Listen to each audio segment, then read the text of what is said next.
आज मैं जिस बुक का रिव्यू करने जा रही हूँ वो बुक है महेश कुमार वर्णवाल की ज्योग्राफी की। तो ये जो बुक है संघ एवं राज्य लोक सेवा आयोग की परीक्षाओं के लिए समान रूप से उपयोगी है। लेकिन इंडियन जो ज्योग्राफी दी गई है फिर वर्ल्ड की ज्योग्राफी जिस भी एग्ज़ाम में दी गई है तो आप इस बुक का चुनाव कर सकते हैं, जैसे कि एसआई एग्ज़ाम है या फिर लैब असिस्टेंट का एग्ज़ाम है। तो स्टार्ट करते हैं वीडियो को स्टार्ट करने से पहले मेरी आप लोगों से हम्बल रिक्वेस्ट है एज ए एस्पेरेंट कि इस चैनल को आप सब्सक्राइब कर लें, बेल आइकन को प्रेस कर दें और इस चैनल को जितने भी अपने आपके परिचित है उनके साथ शेयर भी कर दें। तो स्टार्ट करते हैं वीडियो को, जिसमें सबसे पहले हम जानेंगे इसके प्राइस क्या है। 495 रुपया इसमें दिया गया, लेकिन आपको ये 300 प्लस में मार्केट में मिल जाएगी बुक। सबसे पहले जो इसमें दिया गया है वो है मानव भूगोल, जिसमें पहला टॉपिक ब्रह्मांड दिया गया है और उसके बाद है पृथ्वी की गतियाँ। फिर उसके बाद दिए गए अक्षांश, देशांतर, अंतर्राष्ट्रीय तिथि, रेखा व समय दिया गया है।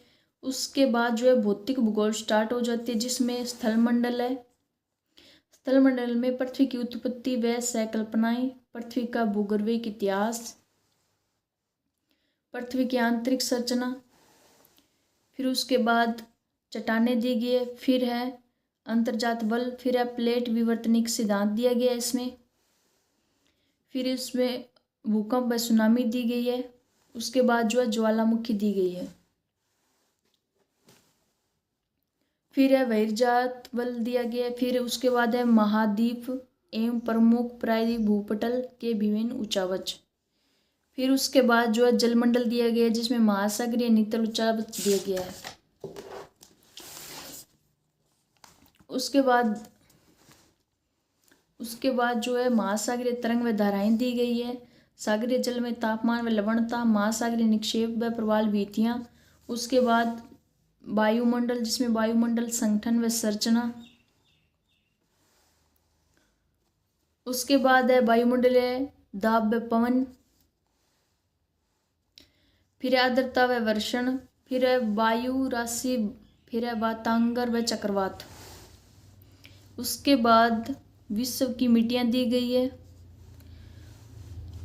उसके बाद दिया गया विश्व के प्रमुख व्योम क्षेत्र।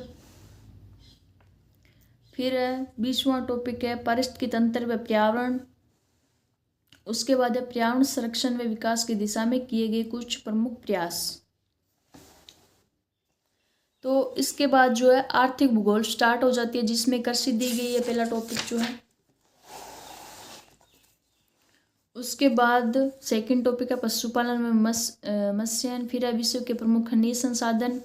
फिर है विश्व के प्रमुख उद्योग, विश्व में परिवहन। फिर उसके बाद मानव भूगोल स्टार्ट हो जाता है, जिसमें विश्व की प्रजातियां व जनजातियां दी गई है। उसके बाद पृथ्वी पर जनसंख्या का वितरण।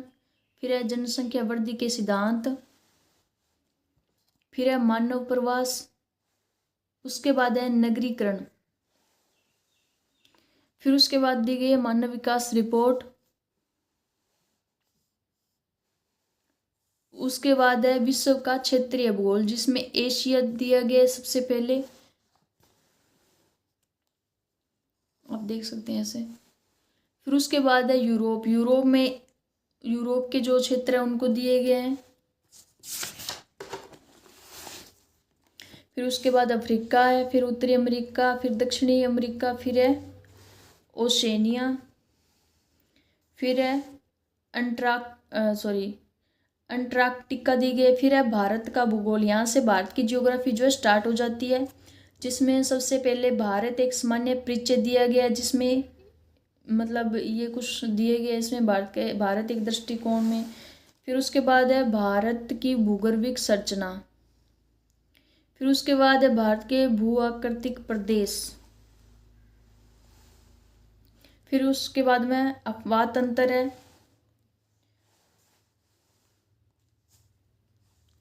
फिर उसके बाद में जलवायु दी गई है। फिर है भारत की मिट्टियाँ दी गई है। भारत की प्राकृतिक वनस्पति दी गई है। फिर जीवमंडल दिया गया है।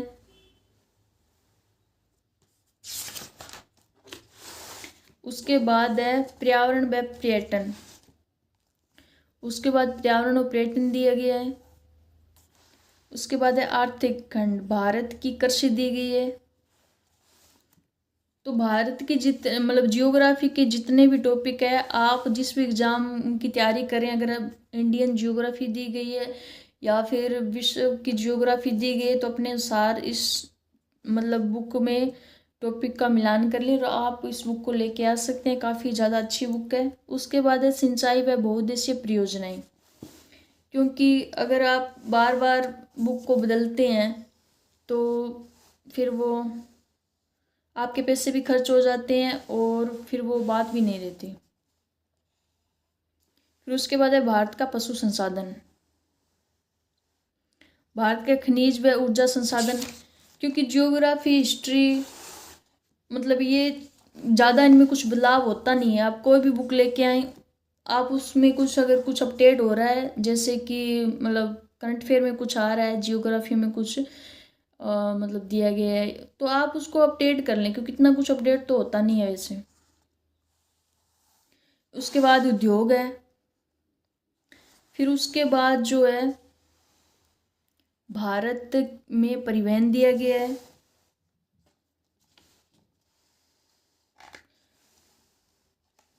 उसके बाद है मानवीय पहलू, जिसमें भारत की प्रजातियां व जनजातियां दी गई हैं।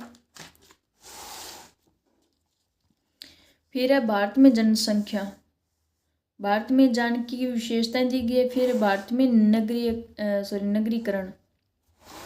फिर यहाँ पे इसमें दिया गया राज्य तथा केंद्र शासित प्रदेश दिया गया है। यहाँ पे कुछ महत्वपूर्ण अन्य टॉपिक है, जैसे कि गंगा में मिलने वाली सहायक नदियाँ, स्थल, विश्व की प्रमुख भाषाएं, विश्व की विलुप्तप्राय 10 नदियाँ, तो काफ़ी अच्छे से इसमें दिया गया है। और अगर आप अपने पैसे लगाते हैं तो कोई अच्छी बुक पे लगाएं, ताकि आपको बार बार बुक्स बदलना ना पड़े। तो अब इसकी पेज की हम क्वालिटी की बात करेंगे, तो आपको देखने से पता चल रहा है कि इसकी पेज की जो क्वालिटी है वो काफ़ी अच्छी है। और इसमें जो है रेड कलर से इसे हाईलाइट किया गया है और कुछ इस प्रकार से आप देख सकते हैं। जैसे ये पॉइंट दे दिया आकाशगंगा, उसमें इसकी थ्योरी दे दी, साथ में जो है फैक्ट भी दिया गया है, आप देख सकते हैं। एक मिनट, फैक्ट्स को कुछ इस प्रकार से इसमें दिया गया है, डायग्राम के माध्यम से भी समझाया गया है। जैसे कि इंडिया का मैप दे दिया और इसमें जो भारतीय राष्ट्रीय राजमार्ग है वो उनको मतलब अच्छे से समझा दिया। तो इंडिया के मैप आपको इसमें काफ़ी ज़्यादा मिलेंगे देखने को, काफ़ी अच्छे से समझाया गया है। काफ़ी अच्छी बुक है, मैंने इसको पढ़ा भी है। अगर आप आरएस की तैयारी कर रहे हैं या फिर अदर कोई भी मतलब पीसीएस, स्टेट पीसीएस की तैयारी कर रहे हैं, तो आप इस बुक को परचेज कर सकते हैं। और इसके साथ आप जिस भी एग्ज़ाम की तैयारी कर रहे हैं, जैसे कि लेब स्टेंट है, उसमें भी जियोग्राफी जिनके पास है, तो अपने अनुसार इस बुक को जितने अगर टॉपिक मिल रहे हैं तो आप इस बुक को लेके आ सकते हैं। इसमें बहुत ज़्यादा अच्छे से दिया गया है। ये जियोग्राफी की दी बेस्ट बुक में से एक है। तो इसके हम टोटल पेज की बात कर लेते हैं। इसमें टोटल पेज कितने दिए गए हैं।